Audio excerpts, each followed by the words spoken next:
of that to form a capillary Yes, break between the absolutely. two? Oh, absolutely.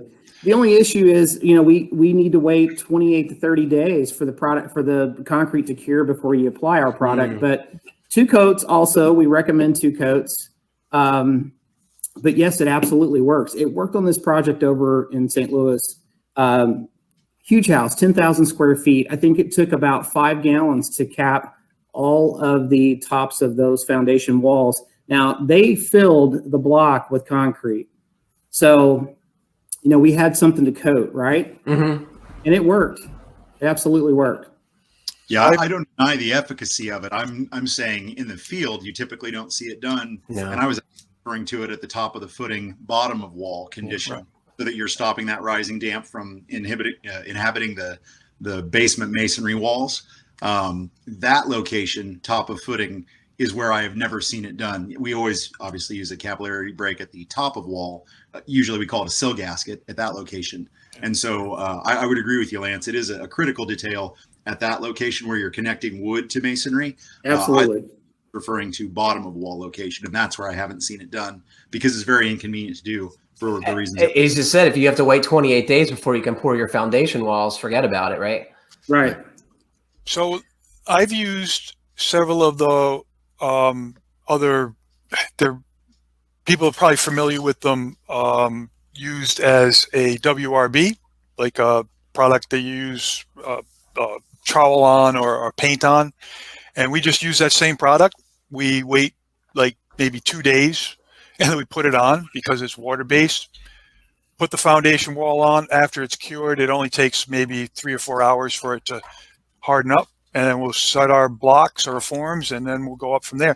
And it's remarkable the amount of reduction of efflorescence that we notice on the inside of the concrete wall. Even though we do waterproofing on the outside, if we don't put that capillary break in there, in the lower foot of the foundation wall on the inside, the basement, we'll notice some efflorescence coming through if we don't put the capillary break on top of the footing. By putting the capillary break there, I've noticed on the last couple projects that we don't have that same efflorescence occurring, and when we put a moisture meter on it, it's showing much lower moisture at that point. And a piece of plastic works. We've also taken just some 6 mil poly and put that down on top of the footing. The liquid's a lot more convenient because if we have rebar sticking up, it's just a pain to get the plastic over it, whereas the paint on, it only takes like an hour to do like 200 feet of footing with a roller really quick.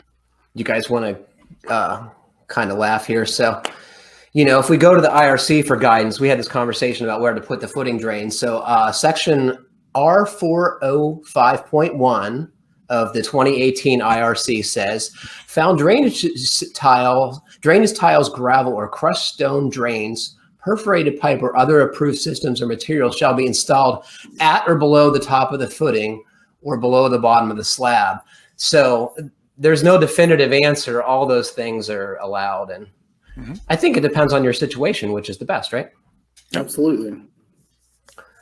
So I just learned many basement walls are not required, at least by the current IRC standards, to have waterproofing installed. Waterproofing is only required in areas to, quote, where a high water table or other severe soil water conditions are known to exist. What the heck? So you don't even have to do this, but I think you'd all agree that this is important stuff. It says waterproof materials accepted by the IRC include 2-ply hot mop felt. I bet you've seen that too, Travis, right? 55-pound roll roofing. Yes, of course. 6 mil polyvinyl chloride, 6 mil polyethylene, 40 mil polymer modified asphalt, 60 mil flexible polymer cement. I mean, so I think what we're really talking about, a damp proofing or waterproofing the exterior, is some kind of typically asphaltic coating. I bet more modern systems are acrylic. Do you guys want to talk about what you like to use, Travis and Mike, on the exterior of your foundation wall as that mechanism to keep soil-borne moisture from migrating into the concrete? Yeah, my favorite product is the dimple mats. We've used a Dorkin product on the exterior. Most common in my market is just basic road tar on the exterior, called damp proofing. That's what I would say 90% of the houses I've ever built have had on it. I used to work for Production Builder before we started Catalyst, and I think we did 80 to 120 homes with them in my career, with none of the efflorescing condition that Mike was talking about and no capillary break. So it's possible that we were just fortunate. However, we did employ the interior drain tile on any of those builds that were in high water table areas. So we were kind of mitigating that problem in another way. The Guardian product, I think, is the name that we often use on the exterior now. And I think it's just a higher solids version of damp proofing. It's supposed to have some elastomeric properties, but that's what I have on the exterior of a large home I'm building out in the woods now. So we feel pretty confident in that system. But obviously, by managing the water before it's getting to that wall, you're mitigating most of your risk anyway. Mm-hmm. So that's been our experience. How about you, Mike? As far as waterproofing, I've used both liquid applied foundation coatings, and I've used sheet applied. I also use a dimple mat, but I use that as sort of a cover sheet over the primary waterproofing. It's belt and suspenders, probably overkill, but most of the places where I work are, again, high water table. The soils aren't well drained, except when we backfill with clean gravel, but still the native soils aren't very good. So I've just gotten it's money well spent if there's ever the potential for future use of a basement. Everything we're talking about here comes down to, if you want to use the basement or the crawl space to use as either dry storage or to finish the space, essentially you're working underground. So if you don't do everything you can to block the moisture, you have basically an unusable space. So when I'm building, I would add, Mike, that even if you don't want to use your basement for anything, if it's contributing a moisture load to your house, that is a problem, right? Yep, that's true. Good point. Especially with mold risks and allergens and all those things that come with moisture, it is obviously best practice and really cheap insurance when you look at what it costs to solve it later if you do have an issue. I think that's a key point, Travis, is like, it is always so much more expensive to do this correctly than try and go back and fix it, right?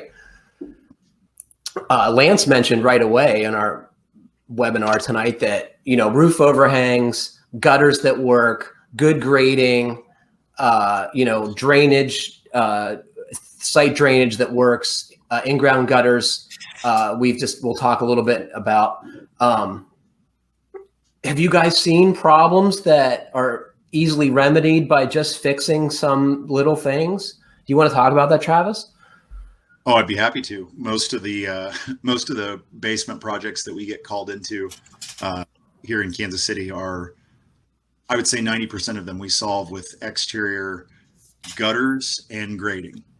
Clean gutters and 6 inches of positive drainage in the first 10 feet away from the foundation solves 90% of what we're working with. And that last 10% is problematic site. The neighbor has installed their sump pump discharge to the side of their property, dumping directly above grade. Have you seen this really? Many times. It's exhausting. And you always feel bad because, there's no fix. Well, you have to go to the neighbor and say, we would like to resolve the problem that you've created by attaching a pipe to the pipe that you have placed that's dumping water. And do you aim it back at their house? Is that how that works? Water wars. Yeah, we put an exterior right there and then pipe it into their, no. We actually had to do about 48 feet of French drain work to resolve that just last year on a site in Prairie Village. And it was at my client's expense. It was basically a ground gutter like Mike's describing. We created a swale, filled it with, put a French drain in it, and then discharged it to daylight behind the house rather than into the basement. But yeah, it kind of derailed the nice project that the clients wanted to do because they had to do thousands of exterior work to make the basement usable in the first place.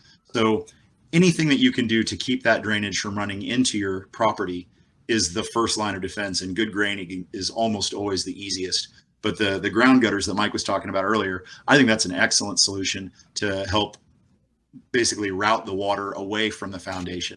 How do you detail those, Mike? Are you using poly below grade, or do you use something more substantial?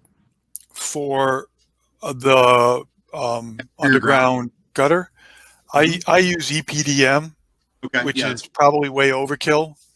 I actually I salvage whenever we do a re-roof on with a membrane roof, where we take the old EPDM or the old PVC off.